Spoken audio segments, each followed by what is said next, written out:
नमस्कार, आप देख रहे हैं लाइव इंडिया हर पल। मैं हूं आपके साथ रेखा मिश्रा। झारखंड की लोकसभा सीट की अगर हम बात करें तो गिरिडीह से इस वक्त बड़ी खबर सामने आ रही है और खबरें ये है कि जयराम महतो जो है वो गिरफ्तार कर लिए गए हैं। जयराम महतो को लेकर के सोशल मीडिया पर कई तरह की खबरें जो है फिलहाल प्रकाशित हो रही है, लेकिन इन खबरों में कितनी सच्चाई है यही जानने के लिए हमारी सहयोगी पूजा हमारे साथ मौजूद है और उन्हीं से जानेंगे कि आखिर पूरा मामला क्या है। पूजा, जयराम महतो को लेकर खबर सामने आ रही है कि उनकी गिरफ्तारी हो चुकी है, पूरा मामला क्या है? सोशल मीडिया पर तेजी से ये खबर वायरल हो रही है। जी हाँ, रेखा, जिस तरीके से कुछ देर पहले ये सूचना मिली थी और जब जयराम महतो के कुछ जो समर्थक है, जो हमेशा उनके साथ रहते हैं, क्योंकि जयराम महतो अपने फ़ोन को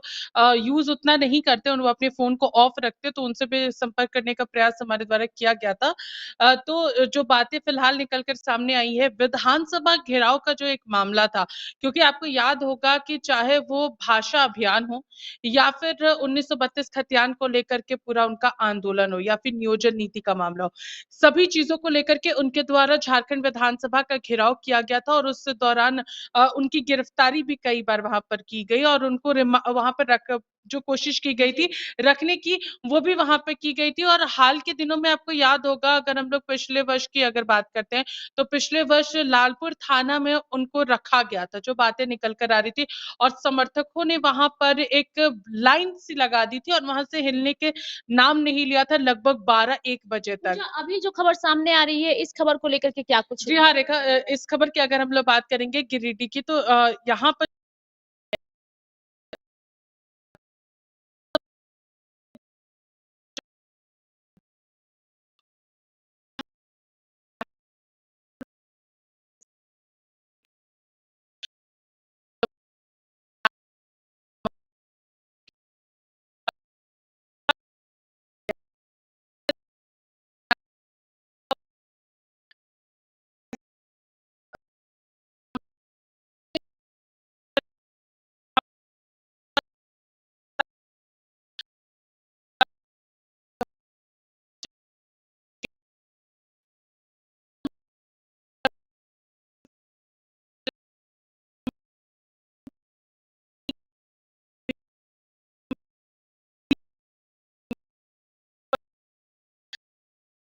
वो शुरू की जा रही है। जिस तरीके से जो बातें सूत्रों के अनुसार जो खबर मिली है, उसके अनुसार नगरी थाना के व्यक्ति जो है वो वहाँ पर पहुँचे हुए थे और उसके बाद फिर ये मामला खुला और जैसे ही उन्हें पता चला था कि जयराम महतो वहाँ पे आए, तो उनके एक समर्थक से मेरी बात हो रही थी, उनके प्रत्याशी के रूप में भी वो है और उन्होंने बताया कि यहाँ पर उनके बेल की प्रक्रिया फिलहाल चल रही है, उनकी गिरफ्तारी अभी नहीं हुई है, लेकिन सभी लोग वहाँ पर उनके जितने भी समर्थक हैं, वो सभी डीसी कार्यालय के बाहर हैं। मतलब नामांकन करने के लिए गए थे जयराम महतो और एक पुराने मामले के तहत उनकी घेराबंदी करने की कोशिश की गई। आप इसे कैसे देखती हैं? क्योंकि जयराम महतो ने काफी कम समय में पूजा अपना एक नाम बनाया है और नामांकन के दौरान इस तरीके से खबरें सामने आना ये बता रहा है कि कुछ लोग ऐसे हैं जो उनके खिलाफ षड्यंत्र जो है वो रच रहे हैं। जी हाँ, उनके समर्थक ने भी यही कहा कि एक साजिश के तहत इस चीज़ को प्रकाशित किया गया है और एक बार फिर से इस मामले को उजागर करने की कोशिश की गई है, इस पूरे केस को रीओपन करने की कोशिश की गई है। तो इसलिए यहाँ पर ये बातें समर्थक के द्वारा भी कहा जा रहा है और कहीं न कहीं ये बहुत बड़े सवाल खड़ा करता है कि आखिर ये पूरी राजनीति आखिर किसने की? क्योंकि अगर लोकसभा चुनाव चल रहा है, तो ज़रूर हम इसे राजनीति के साथ जोड़ना चाहेंगे, क्योंकि जो बातें अभी फिलहाल निकल रही है कि यहाँ पर जिस तरीके से गिरिडीह से यहाँ पर जेएमएम का प्रत्याशी मौजूद है,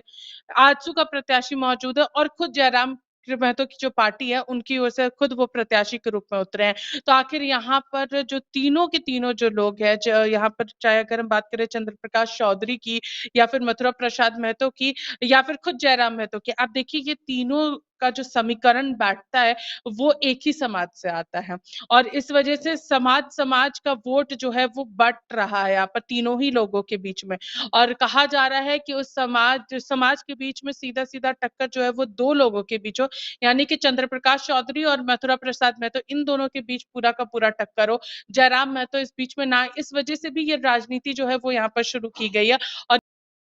ये पुराना आया है, वरना आप खुद सोचिए ये पूरा का पूरा मामला जो है वो रांची का है और रांची में जब वो विधानसभा का घेराव करे तो उस दौरान की ये पूरे मामले है। तो आखिर वो गिरिडीह डीसी कार्यालय में मामला कैसे पहुँच गया? वहाँ पर ये चैप्टर जो है वो कैसे ओपन हो गया? वो भी आज ही के दिन जब वो नामांकन दाखिल करने के लिए गए थे। क्या उससे पहले उनके ऊपर ये चीज़ अगर फाइल खुलनी थी तो ये फाइल पहले क्यों नहीं खुली, या फिर नामांकन के बाद भी तो ये फाइल खुल सकती थी, या चुनाव के बाद भी ये फाइल खुल सकती थी, या फिर जब वो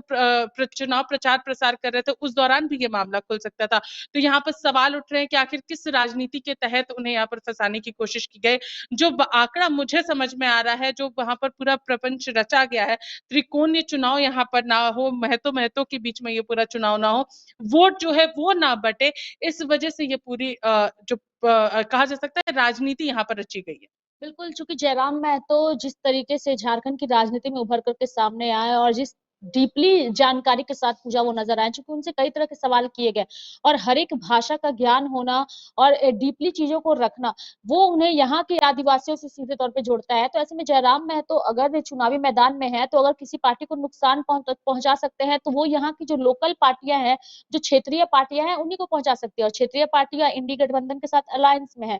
यानी कि अगर जयराम महतो मुकाबले में है, तो वो नुकसान क्षेत्रीय पार्टियों को ही पहुंचाएंगे और इंडी गठबंधन को ही पहुंचाएंगे पूजा, चूंकि बीजेपी इसमें साफ तौर पर बाहर निकल आएगी। देखिए, ऐसा नहीं है कि क्षेत्रीय पार्टी सिर्फ जेएमएम है, यहाँ पर आजसू भी यहाँ की क्षेत्रीय पार्टियों में से एक है, क्योंकि आजसू जो है वो यहाँ पर हम लोगों को देखने को मिलती है, और आजसू एनडीए के साथ अलायंस में है, और जेएमएम जो है वो इंडिया गठबंधन के अलायंस में है। तो दोनों ही क्षेत्रीय पार्टियों के बीच में ये पूरा का पूरा लड़ाई है। अगर तीसरी मोर्चे की अगर हम बात करें, तीसरा विकल्प की अगर बात करते हैं, तो वो भी खुद झारखंड का ही है। तो तीनों जो है वो झारखंड से ही उभर करके निकले हुए हैं। तो इसलिए कहा जा सकता, ये नहीं कहा जा सकता है कि सिर्फ और सिर्फ किसी एक का नुकसान होगा। नुकसान अगर होगा तो दोनों ही तरफ के पाले का होगा, चाहे वो इंडिया गठबंधन हो या फिर एनडीए हो। तो इन दोनों के बीच में वो हम लोगों को ये पूरी चीजें जो है वो हम लोगों को यहाँ पर देखने को मिलेगी। तो इससे कहा जा सकता है कि सिर्फ एक को नुकसान नहीं, दोनों ही पार्टियों को यहाँ पर नुकसान है। और जिस तरीके से मथुरा प्रसाद महतो को यहाँ पर उतारा गया है, कहीं ना कहीं चंद्र प्रकाश चौधरी के खिलाफ में उतारा गया था। और